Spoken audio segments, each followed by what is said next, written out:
This is a giant representation of a painting of the USS Constitution painted by Gordon Grant in 1927. I say giant because the original painting was this big.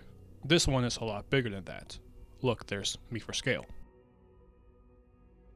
This painting is one of many real-life works of art that have found themselves being represented in the Fallout franchise, and I thought it would be interesting to talk about them a little bit. I've dabbled a little bit in art history in previous videos, so I thought it would only be appropriate to dedicate a whole video to it.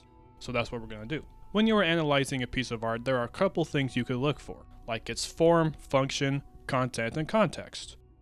But we aren't going to do all that. All we are going to try to do is look at a work of art and try to understand the original symbolism and meaning in the context of real life, and see if it differs from the context of the Fallout life. Maybe a specific work of art is placed in the game because it relates to the game's narrative somehow, or maybe it reflects on the Fallout timeline, or maybe a piece is just placed there for historical accuracy. The point is, art has meaning, and I can't imagine that these pieces that we're going to look at have no reason for being there, and that's what we're going to try to find out. For example, let's talk about the USS Constitution some more. The real USS Constitution. This painting of the USS Constitution was commissioned for the sole purpose to be replicated, printed, and sold to the people to raise money for the restoration and preservation of the actual ship back in 1927. The painting depicts the USS Constitution soaring the seven seas like an eagle of the seas, another one of the ship's nicknames. The ship earned its main nickname Old Ironsides because cannonballs would bounce off its hull during the War of 1812. And the ship has stood as a symbol of the nation's strength and resilience ever since. And if we dig a little deeper, we'll learn that the ship's first captain was a man named Samuel Nicholson. And guess where he's buried? That's just a little fun fact for you. That one's for free. So that's the context of the painting in the real world, so how does it differ to the Fallout world? Well, first and foremost, there's the size, but I don't think that's really relevant here. I think the key difference is in the composition. The real painting is sailing to the right, while the Fallout painting is sailing to the left. I'm going to take a stab in the dark and say that this flip is symbolic and intentional, and that it symbolizes the divergence that the Fallout timeline takes. Because as I've covered plenty times in other videos, the Fallout timeline isn't the same as ours. It's an alternative timeline. Because for most of history, we shared our timeline with Fallout until some point after World War II, where we split off from one another and went different directions. I think this change is a subtle representation of that. That's my theory, at least. Now, if we wanted to get even more tinfoil hat-like, then we could argue that the painting is foreshadowing the narrative of the main quest. Because as I said earlier, this painting was replicated, printed for the sake of preserving the original source material. Just like how the Institute is replicating and printing people for the sake of preserving that original source material too. I guess it's a matter of debate and depends on who you ask if the Institute is really trying to preserve humanity versus replace humanity, but I think I'm cooking. Fuck. I mean, look at the USS Constitution in the game. Did the original have rocket boosters, or was it preserved and replaced by a new scientific advanced version of itself?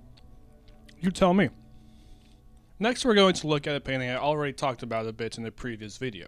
But I already forgot the correct way to pronounce the name of this building, so maybe we forgot about the painting too. It's called Webster Replying to Hayne, painted by George Healy in 1851. The story it's telling is, in 1830, Senator Hayne of South Carolina, not depicted in this painting, gave a speech that states should have the right to just straight up ignore federal law.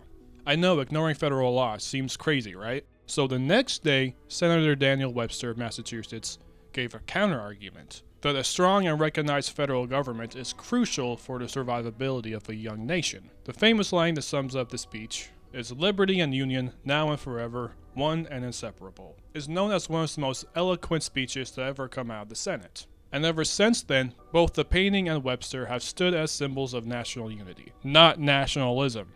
There's a difference. In Senator Haynes' defense, the laws he wanted to ignore had to do with imports and tariffs, that were bad for the southern agricultural states but were good for the northern industrial states. But this just goes to show that still, no one likes tariffs. But Haynes likes slavery, which I think is a lot worse.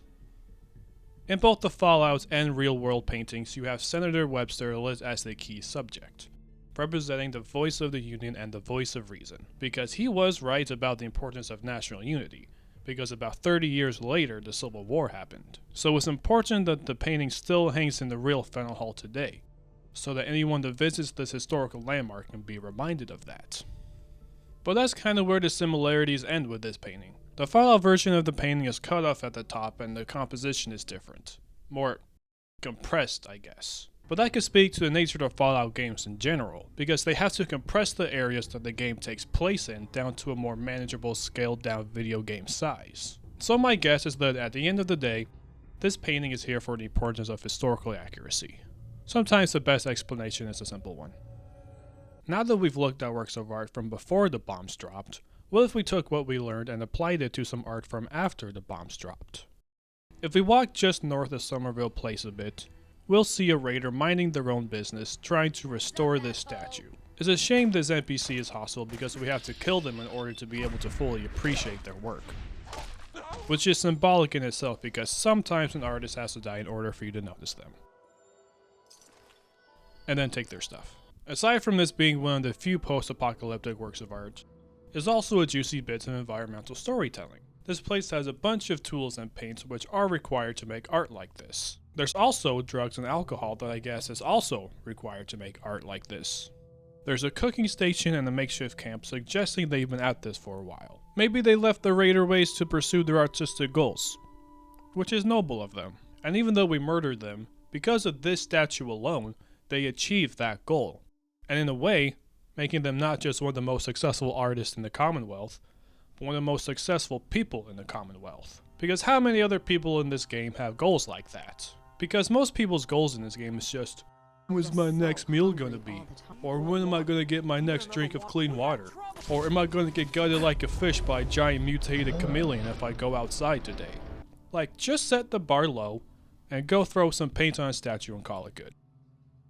So anyways, I spent hours on Google Maps scouring Lake Cuchichuit area looking for a real life counterpart to this statue, but I never found anything. But then I decided to just straight up Google, who is the Splinter statue in Fallout 4? And I came across this Reddit thread from 10 years ago where a deleted user claims this Edward Everett in Dorchester, Massachusetts. And I thought, how the hell could he possibly know that? Maybe he's from the area and he just knows. So I did some digging and by George, I think he's right. I found this picture, and if you rearrange the broken off pieces into the right positions, it looks like he could be striking the right pose. This version is just a little bit more colonial, but I think this is as close to the right answer as we're gonna get. Look, even his hand that used to be his head is still shaped like it's holding whatever this thing is. He's wearing a hat in this photo, which apparently was placed when Prohibition took effect. In fact, now that I think about it, the thing in his hand might have been placed there also, as an act of humorous protest against Prohibition. Yeah, these are probably just what liquor bottles looked like in the 1920s. Which is fitting because this statue has a chem box placed by the artist in this version, so there's still parallels to support that this was meant to be Edward Everett. So the question here is, was this statue already broken? Or did this raider artist break it and then rearrange it into a Picasso-esque style statue while drunk and high as fuck? Let me know in the comments what your theory is. I need to wrap this up. So there's your art history lesson for today. Let me know what your favorite bit was. Mine was the Splinter statue because it stands as a symbol that in a world as savage and unforgiving as the Commonwealth, there's still a little bit of humanity alive. And as long as we leave art to the artist, and not AI, then I don't see it ever dying.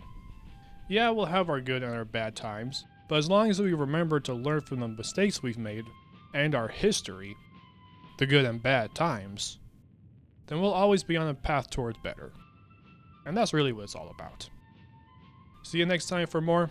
Thank you and take care.